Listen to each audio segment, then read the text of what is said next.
자, 이어서 두 번째 기조 강연으로 오늘은 외국인을 모셨습니다. 이란에서 오신 분입니다. 그래서 이란의 우리가 이제 지구라트라고 아시죠? 그 지구라트의 유물에 대해서 자세하게 그런 설명을 해줄 거라고 생각이 됩니다. 자, 우리 하지카니 선생님을 모시겠습니다. 박수로 환영해 주십시오.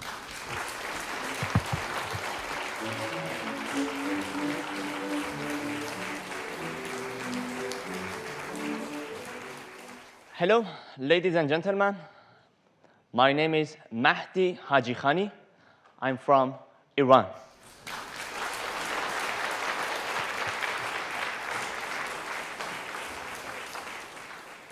Today, it's my pleasure to explain one of the most important historical attraction, which is situated in Iran. The location of Iran, which is in Middle East. According to the map,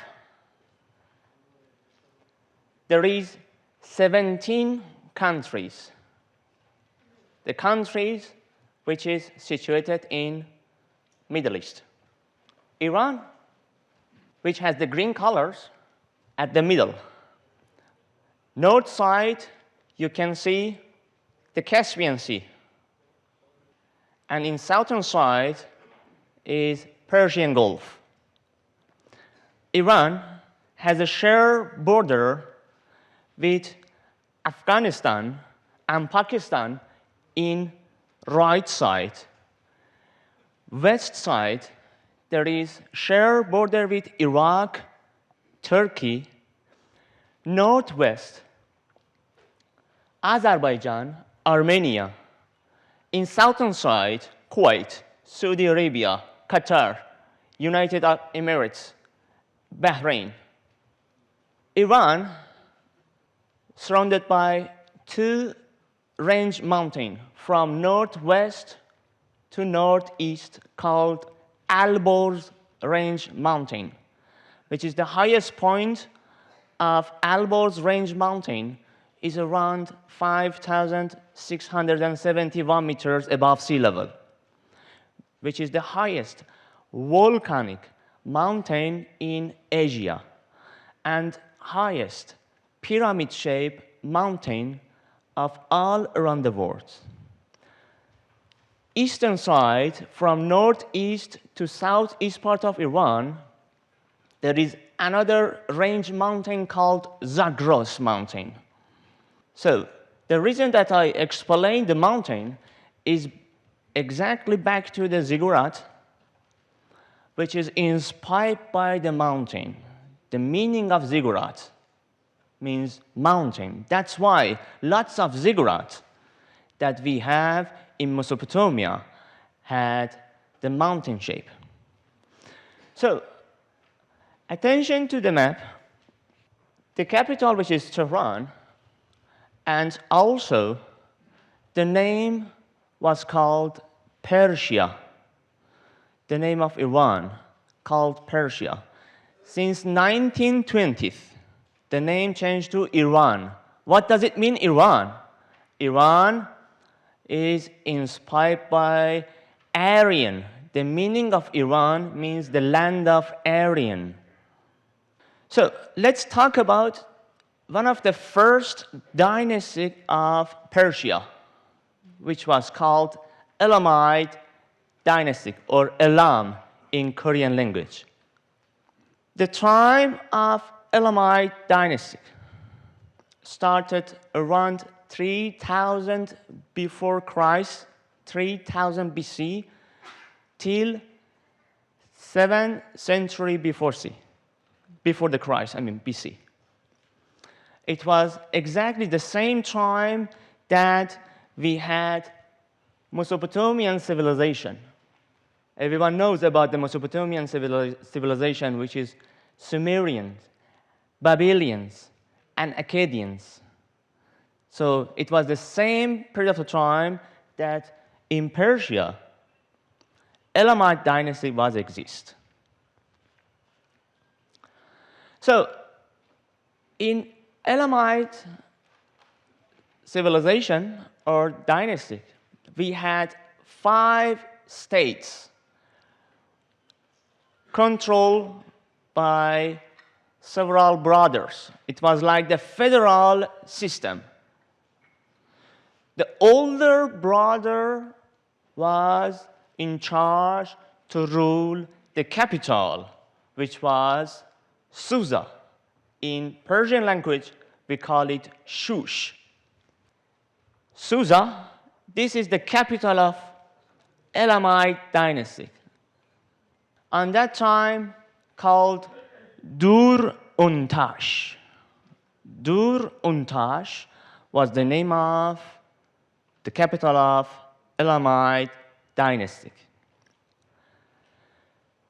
Untashgal is the name of king in Elamite dynasty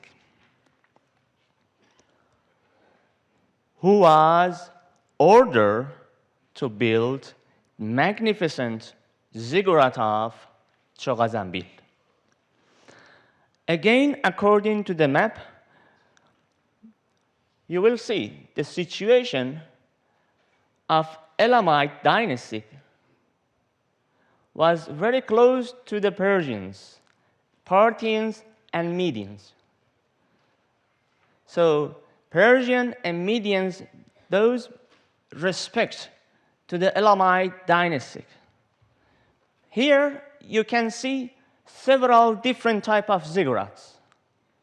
According to these pictures, you will see that all ziggurats has the shape of mountains.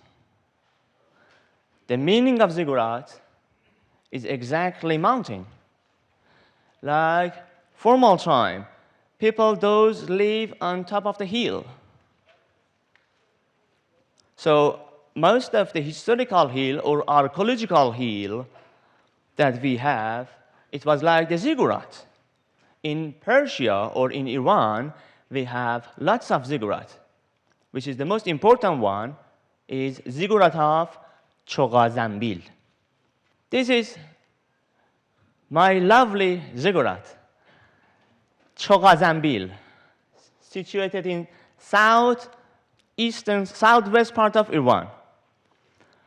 On the right side, you will see that ziggurat surrounded by 3 walls.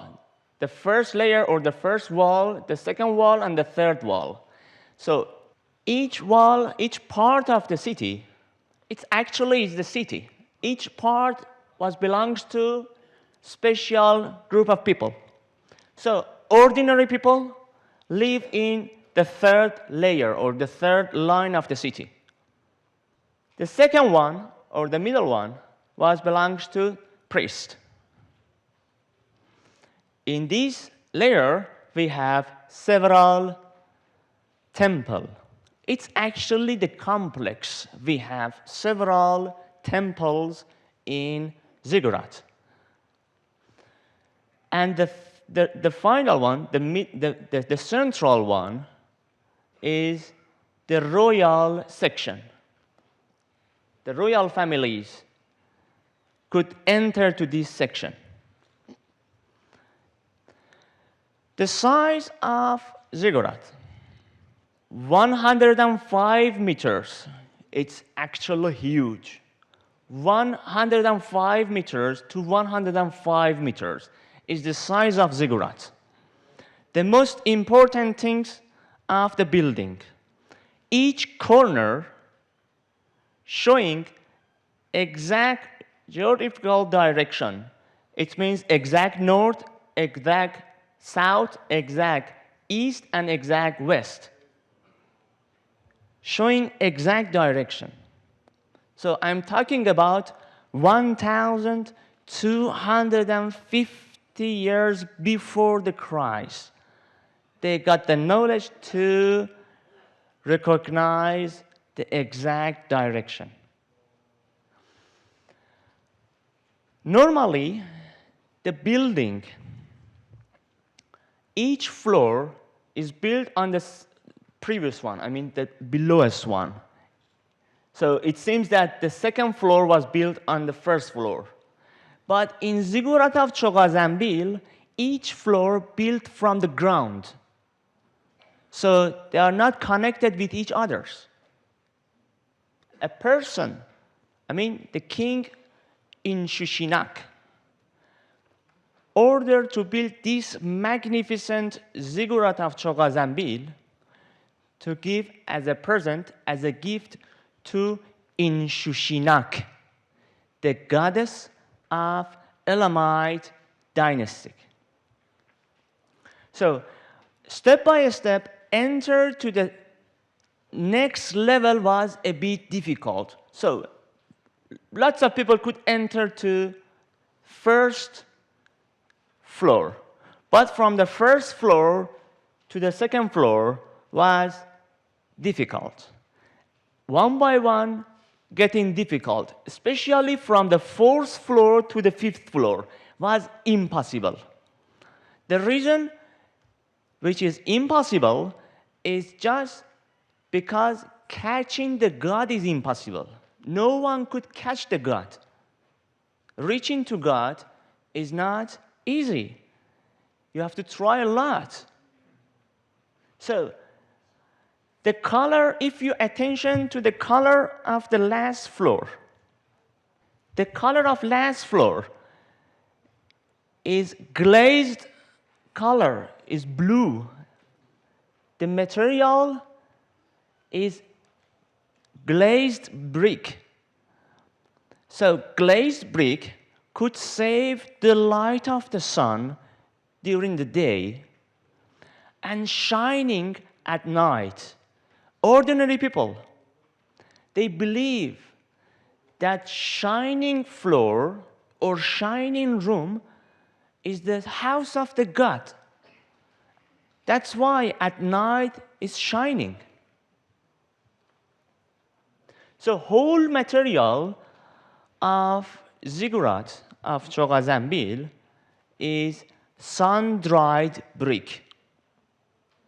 Sun-dried brick is the main material of Chogha-Zanbil. Here, this is the bull of Gilgamesh.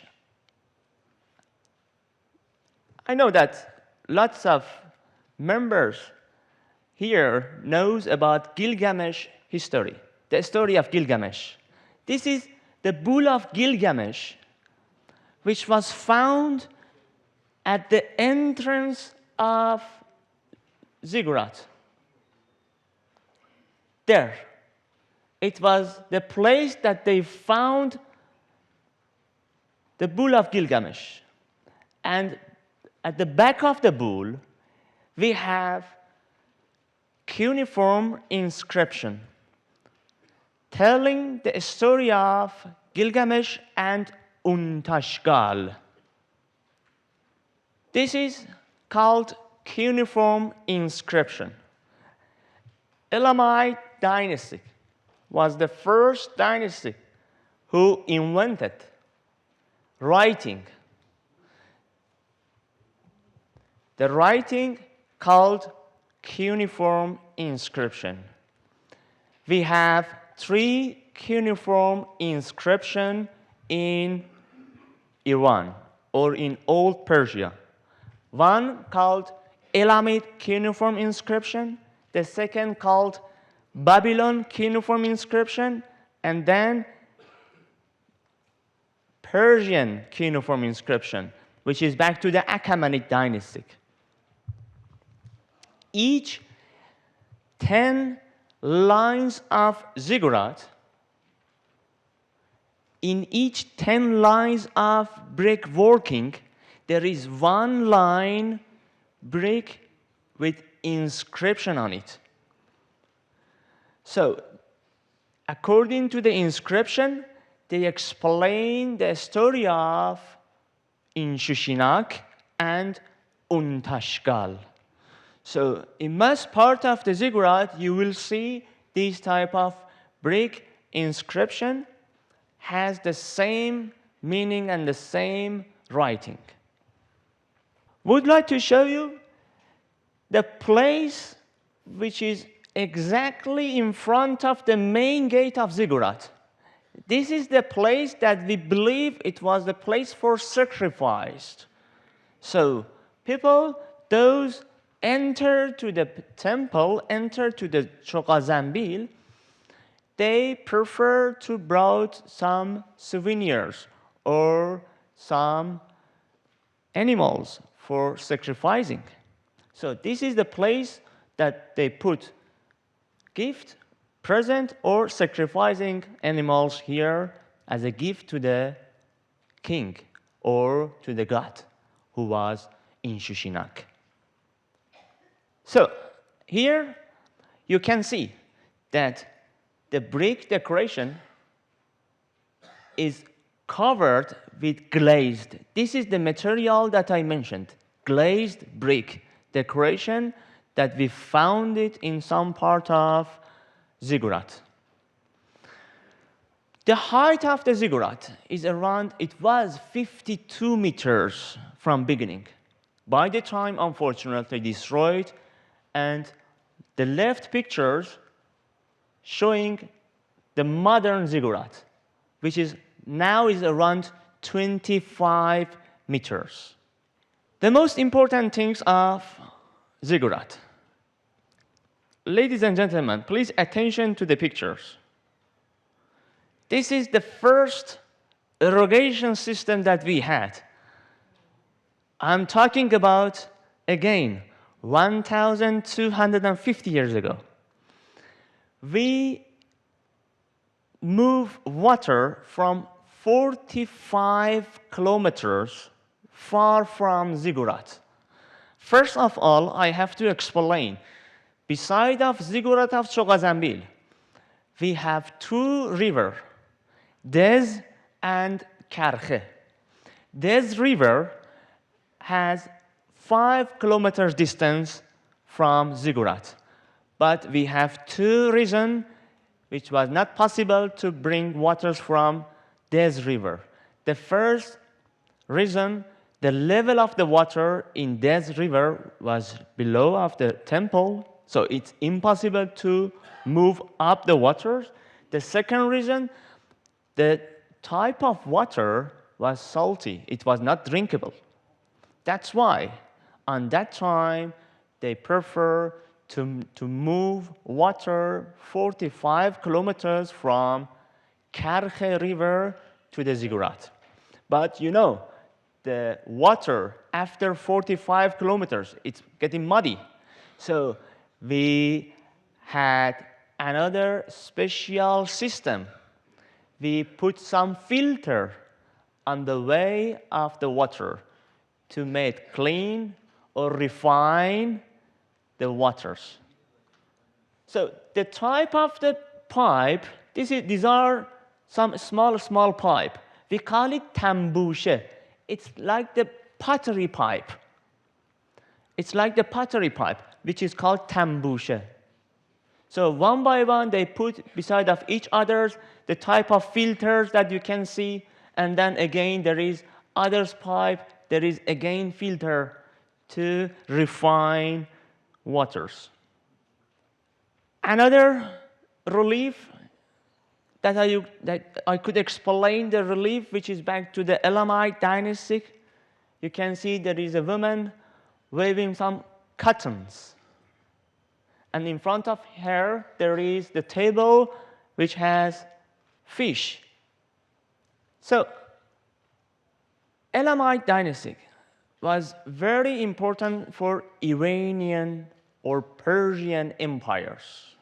That's why lots of other dynasties, they tried to repeat the way of Elamite civilization. For example, if I wanted to explain one of them, I could explain the tomb of Cyrus the Great, the greatest king of Persian empires, which was inspired by Ziggurat of Chogazambil. the tomb of Cyrus the Great, which is situated in Pasargad, is the another World Heritage Site of Iran. Ladies and gentlemen, I hope that you enjoy my explanation. This is my dream to see all of you in my country called Iran, which is one of the most peaceful country in Middle East. Thank you so much for your attention.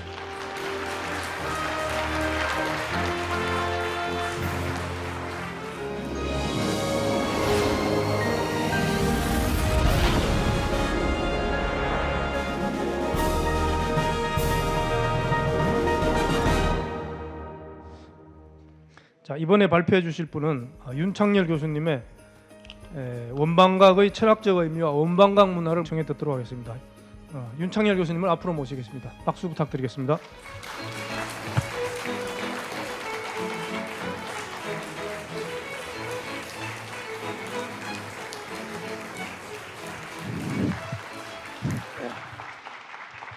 제가 발표할 그 논문의 제목은 그 원방각의 철학적 의미와 원방각 문화라는 것에 대해서 발표를 하겠습니다. 서론에서는 인간이라는 것은 천지의 자식이다. 그 천지와 뗄래야 뗄 수 없는 관계고, 그리고 이제 상징의 중요성에 대해서 몇 가지 한번 정리했어요.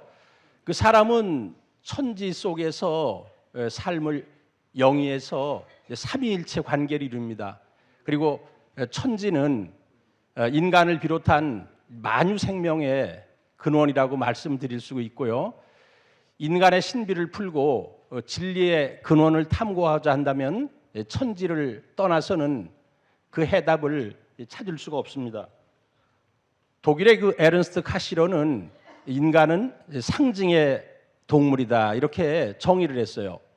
그래서 인류의 그 뿌리 역사 시대를 살았던 우리의 조상들은 천지와 인간의 관계를 이 원방각이라는 간단한 도형으로 표현을 했습니다. 따라서 원방각은 인류의 원형 문화의 상징물이며 천지인을 상징한 철학적 언어라고 말씀을 드릴 수가 있습니다.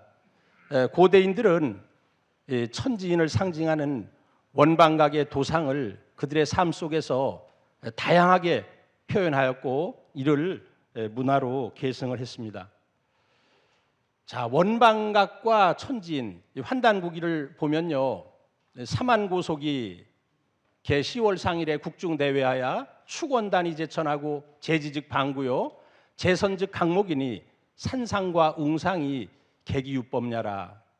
번역을 보면요, 사만의 옛 풍속에 10월 상일에는 모두가 나라의 큰 축제에 참여하였다. 이때 둥근단을 쌓아 하늘에 제사 지내고 땅에 대한 제사는 네모진 언덕에서 지내며 조상에 대한 제사는 강목에서 지냈다. 근데 이 강목이 이해가 잘 안 돼요. 강목은 뭐 저도 계속 보지만 조상 제사를 강목에서 지냈다.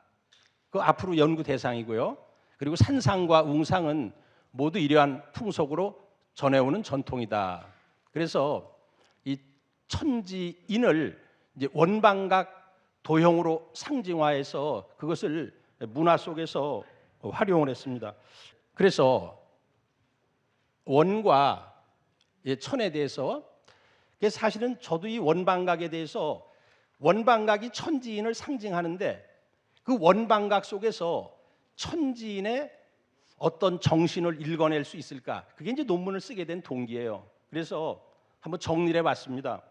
원 속에는 하늘의 그 역동성, 아주 힘있게 움직이는 성질과 변화성이 들어있다. 그리고 둥글면 잘 굴러가고 네모난 것은 굴러가지 못한다. 원즉행하고 이제 방즉지라, 이거 서경에 있는 주석인데요. 그 이제 둥글면 잘 굴러가는 거예요. 그래서 역동성과 변화성이 있다. 후한서 율력지에서도 양이라는 것은 원으로서 도형을 삼으니 그 성질은 동하고, 음이라는 것은 네모난 것으로 마디를 삼으니 그 성질은 정하다 해서 이 둥근 도상 속에서는 하늘의 그 자발성, 자동성 뭐 이런 것도 살펴볼 수 있고, 이제 움직이는 것은 강한 성질이기 때문에 이 강강한 성질이 있다 하는 것도 우리가 이 원 속에서 살펴볼 수 있습니다. 원은 둥글어 가지고 각진 곳이 없어요. 그래서 이것은 하늘의 어떤 회전성, 순환성도 살펴볼 수 있고요. 원은 둥근 하늘을 상징하므로 이 무한히 넓고 크다는 의미가 있습니다. 그래서 이 광대성, 무한성, 영원성 이런 것도 우리가 원 속에서 살펴볼 수가 있습니다. 그리고 이제 원 속에는 기운이 충만되어 있기 때문에 어떤 충만성도 볼 수 있고요. 그리고 원 속에는 이 보편성, 또 원만성, 공정성, 완전성, 그리고 원이 어느 곳에서 바라보아도 차별이 없기 때문에 무차별성 이런 것도 원 속에 들어있다고 봅니다. 또 원은 모든 것을 수용하고 포용하고 있는 이 포용성이 있는데, 이것은 이제 삼일신고의 천훈에서 따온 거예요. 천은 무부재하며 무불용이니라 해서 모든 것을 수용하고 포용하고 있습니다.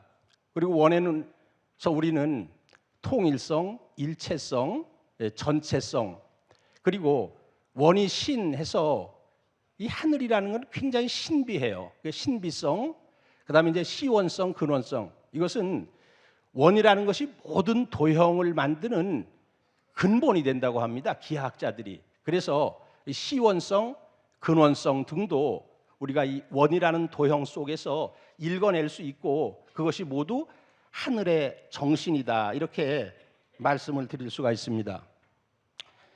자, 우리가 이제 방을 땅에다가 배합을 하는데요. 네모가 네 가지의 그 모서리로 이루어져 있어요. 그래서 방정성이 있어요. 우리가 천원 지방이다 할 때 그 이제 원에 대한 설명을 드렸고요. 요게 방정하다, 반듯하다 이런 뜻이죠.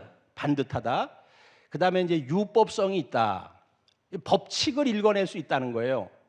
하늘의 변화는 신비하여 알기가 어렵지만 땅은 유법 유절, 법칙이 있고 절도가 있어가지고 인간이 그 법칙을 쉽게 파악할 수 있다는 의미입니다. 주역에서는 방이지라, 원이신, 둥근 것은 신비하지만 네모난 것은 그것이 인간이 그것을 읽어낼 수가 있다는 거죠. 그래서 인간이 그 법칙을 쉽게 알 수 있다는 것은, 이것은 이제 물질이 화생되는 것, 좀 논리에 비약을 했는데요. 이 물질의 화생성도 네모 속에서는 우리가 살펴볼 수가 있습니다.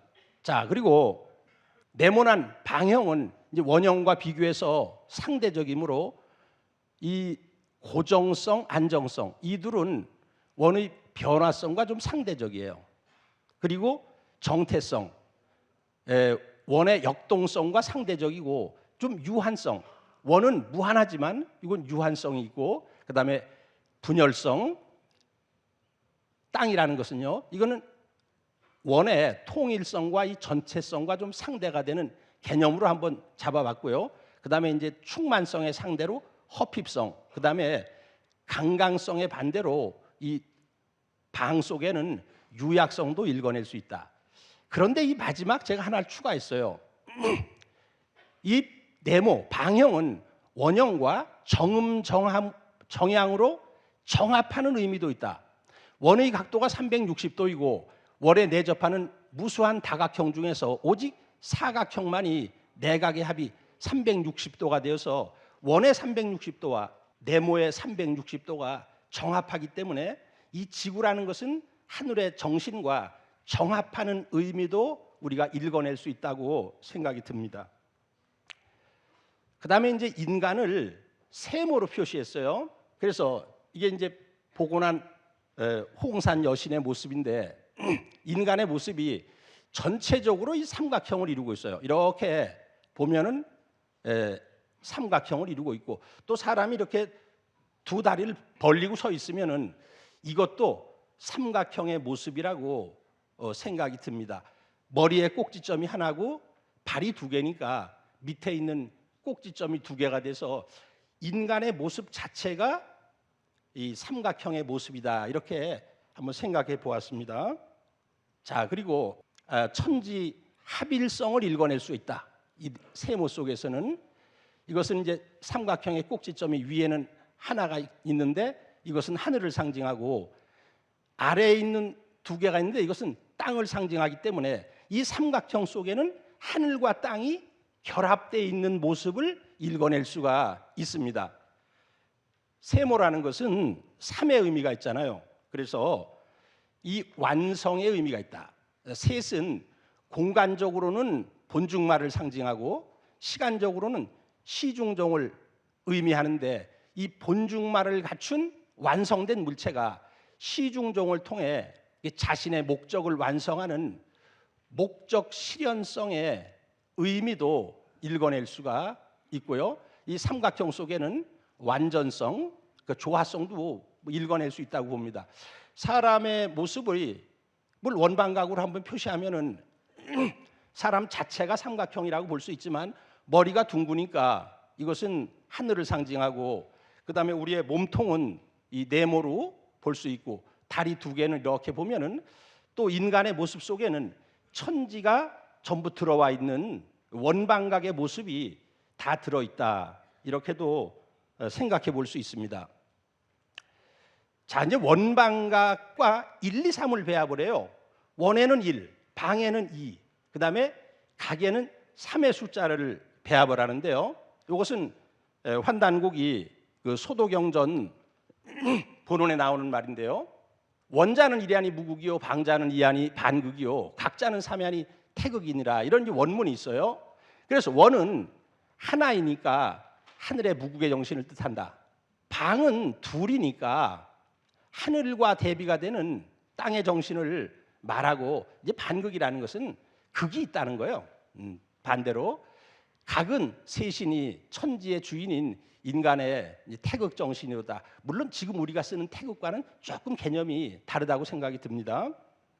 자, 그러면 이제 원과 1, 방과 2, 그다음에 각과 3에 대한 내용을 한번 살펴볼게요.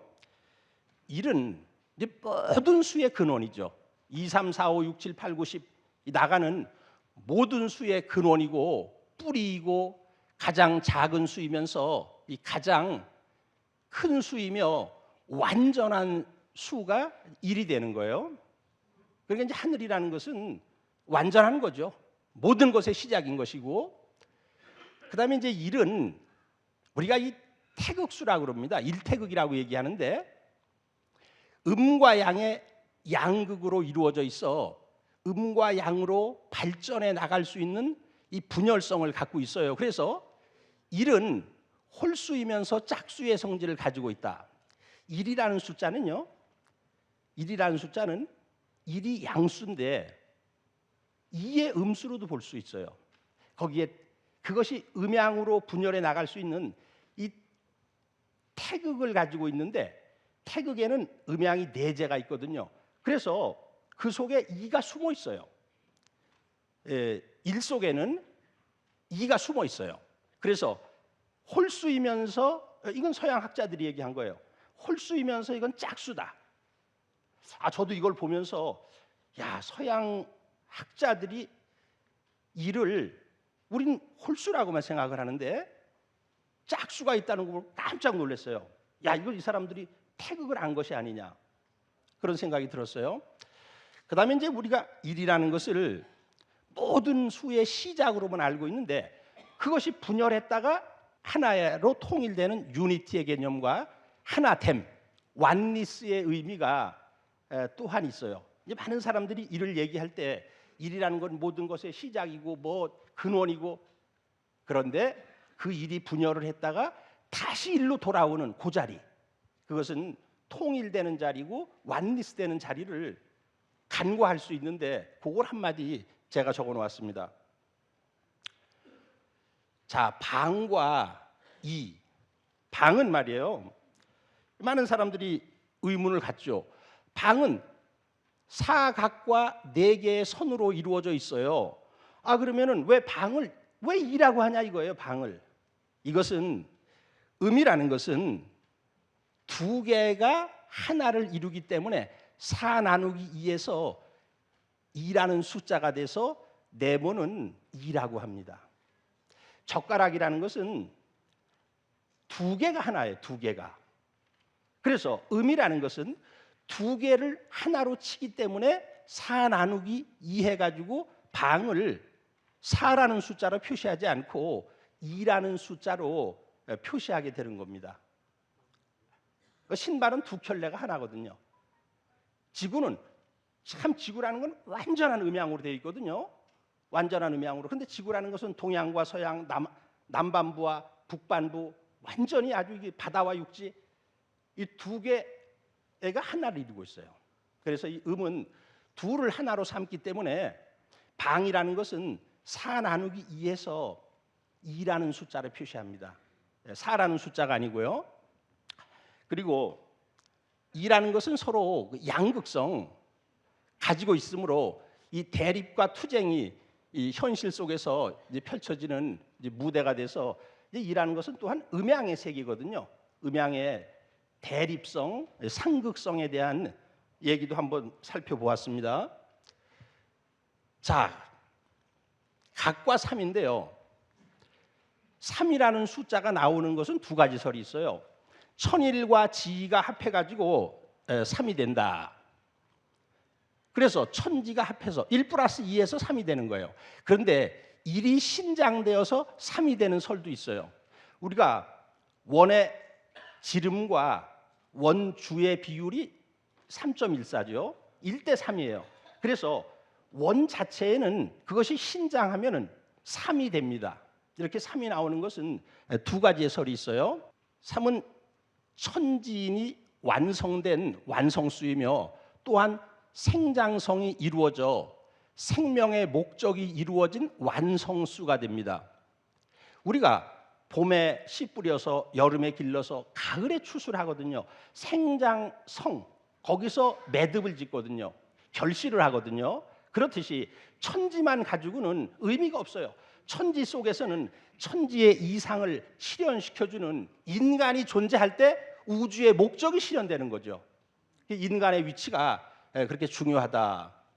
그래서 이제 3은 이 각의 근극의 의미는 천일과 지를 체득해서 천지와 병립하는 인삼, 이 태일이 되는 것이라고 말할 수 있다. 즉, 이 삼각형 속에는 천지, 하늘과 땅과 하나가 돼서 그러니까 이 삼각형의 세 변인데 한 변은 하늘이고 한 변은 땅이고 그리고 한 변은 인간이 되어가지고 삼각형 속에는 천지와 하나가 되기 위해서 가야만 하는 인간의 목적이 제시되어 있다고 생각이 듭니다.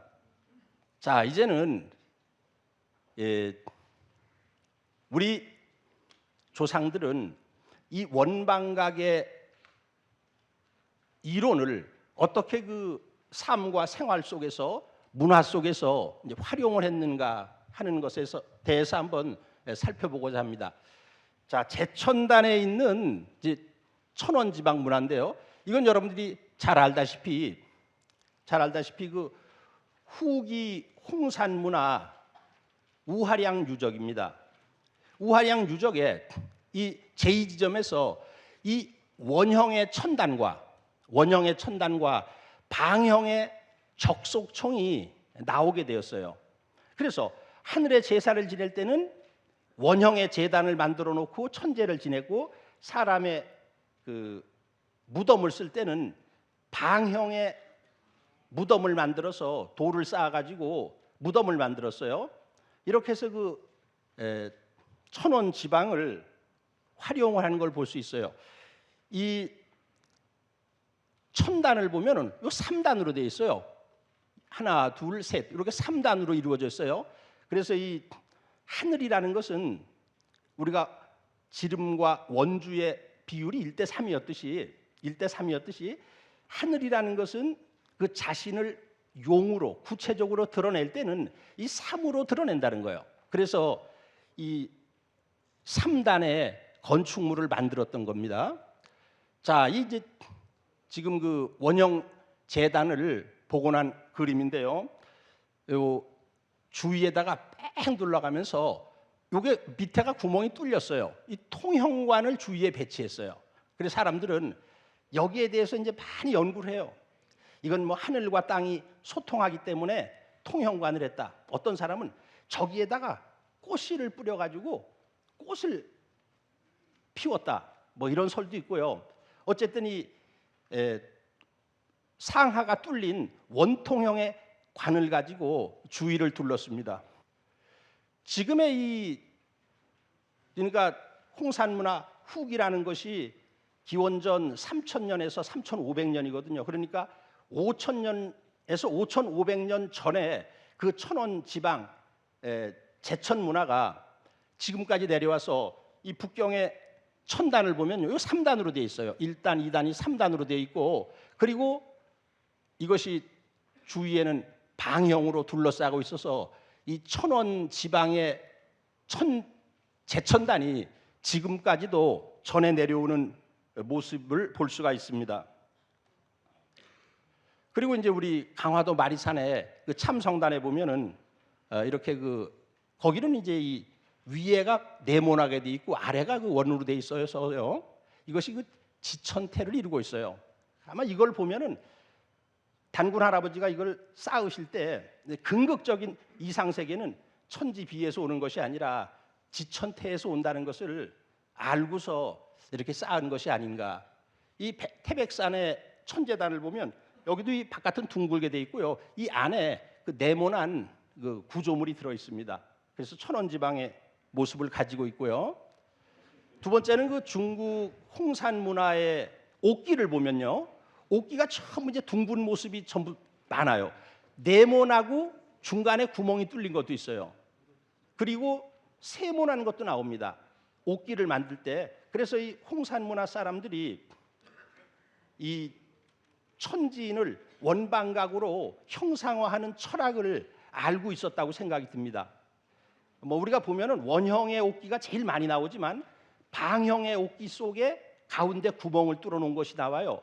이것은 뭐를 얘기하냐면 천지를 상징하는 거죠. 그리고 이 세모난 옥기의 가운데 구멍을 뚫어 놓은 것이 있어요. 그것은 인간과 하늘이 일체다. 이런 것을 얘기하고 있다고 생각이 듭니다. 제가 이 원방각 문화가 이 문화 속에 얼마나 그 활용되고 있느냐 이것을 연구하면서 하나 재미있는 걸 본 것은 고인돌을 보면은 이 강화도의 부근리 고인돌을 보면은 두 개를 고여놓고 위에다가 덮개돌을 하나를 세워놨어요. 이게 전형적인 천원 지방이죠. 위에가 둥근 것이에요. 그 다음에 밑에가 요 두 개. 또 옛날에는 이걸 앞에도 가리고 뒤에도 가렸다고 하는데 어쨌든 네 개를 써도 땅을 상징하고 두 개를 써도 땅을 상징해요. 그래서 저는 이걸 보면서 사람이 살아서도 천지 속에서 살아가지만 죽어서도 하늘과 땅 속에 들어간다는 개념이 있었어요. 죽어서도 여기다가 무덤을 썼거든요. 여기다가 시신을 썼고 그래서 이 고인돌이라는 철학을 보면은 굉장히 깊은데 덮개돌은 하늘이고 괸돌은 땅을 상징하고 그 속에 인간을 묻었기 때문에 이것도 천지인 일체 사상을 반영해서 고인돌을 만들었다 이렇게 생각이 듭니다.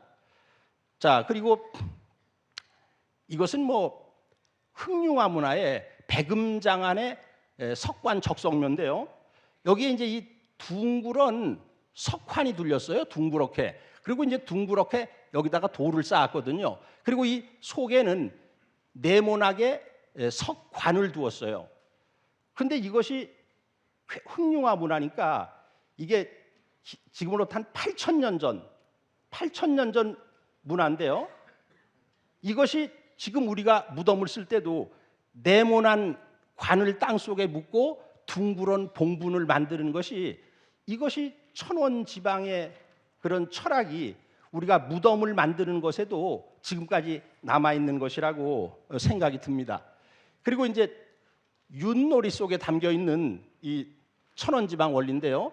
요건 이제 무자년인데 요건 이제 우리 그 김육이라는 사람이 1648년에 송도지라는 것을 편찬을 해요.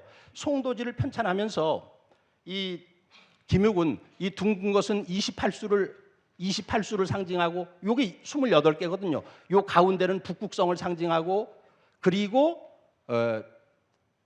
요렇게 우리가 여기가 시작이고 윤리가요. 요렇게 하는 것은 가장 짧은 것은 뭐 하지고 이렇게 뺑 돌아가는 것은 동지에 그걸 얘기하고 이렇게 돌아가거나 요건 이제 춘추문을 얘기한다.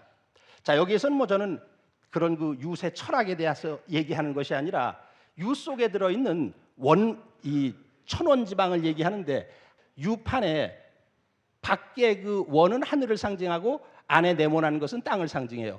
우리가 육가락을 보면은 육가락도 나무를 반쪽 쪼개잖아요.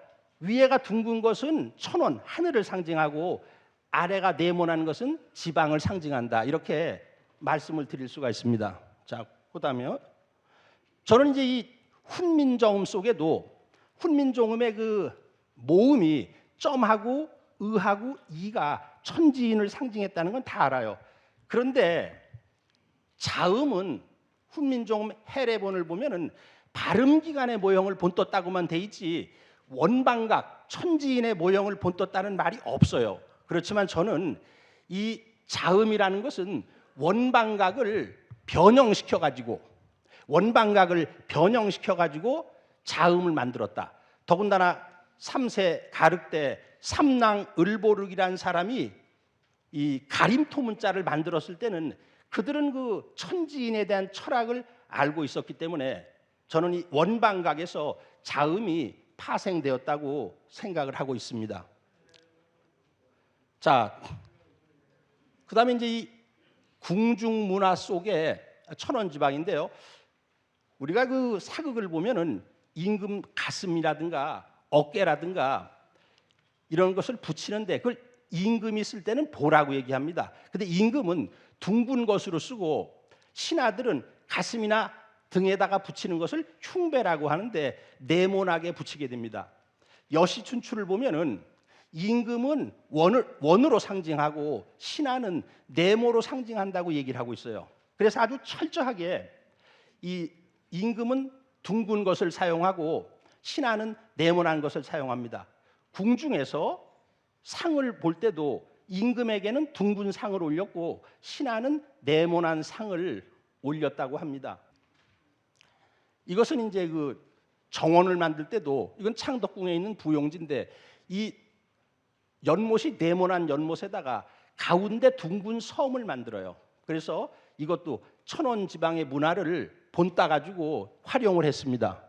자, 그리고 이제 이 돈인데요. 이건 이제 진시황이 중국을 통일하고 최초로 만든 돈이 반량전인데 진시황이 돈을 만들 때 외원 내방으로 만들었는데 이건 천원 지방이죠. 그래서 그 뒤에 나온 해동 통보라든가 상평 통보라든가 이 모든 돈이라는 것이 천원 지방의 모습을 하고 있습니다.